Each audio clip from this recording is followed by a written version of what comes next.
માંજલપુર વિસ્તારમાં નવીન collection centre શાખાનો શુભારંભ કરવામાં આવ્યો છે। શહેરમાં સરકારી ક્ષેત્રમાં નામ ધરાવતી શ્રી છત્રપતિ શિવાજી સહકારી મંડળી લિમિટેડની આજે ત્રીજી શાખામાં માંજલપુર વિસ્તારમાં શુભારંભ કરવામાં આવ્યો છે।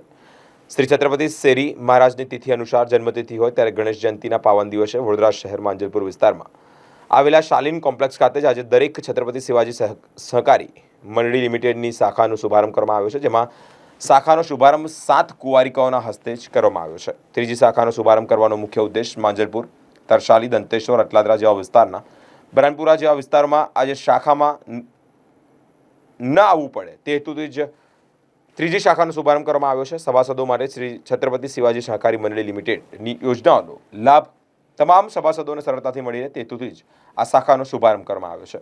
આજ રોજ માંજલપુર સ્થિત છત્રપતિ શિવાજી સહકારી મંડળી લિમિટેડનું એક નવું કલેક્શનનું ઉદ્ઘાટન છે। આજનો આ પવિત્ર દિવસ એટલે કે આજે છત્રપતિ શિવાજી મહારાજની જન્મજયંતિ, તેની જ સાથે ચોથના દિવસે 7 કુંવારિકાના હાથથી આજે આ શાખાનું ઉદ્ઘાટન કરેલું છે અને સંસ્થા સદૈવ સભાસદો માટે કંઈક ને કંઈક નવું કરતી આવી છે ને એના ભાગરૂપે માંજલપુર, તરસાલી, માનેજા જેવા, અટલાદરા જેવા વિસ્તારના લોકોને સિટીમાં ઠેઠ બરાનપુરા સુધી ના આવવું પડે એટલે આ કલેક્શન સેન્ટર અહીંયા કર્યું છે અને હું આપના માધ્યમથી દરેક સભાસદને કહેવા માગું છું કે વધુમાં વધુ અહીંથી દરેક યોજનાઓનો અહીંને બધા જ મળવાપાત્ર લાભ અહીંથી ચોક્કસ લે।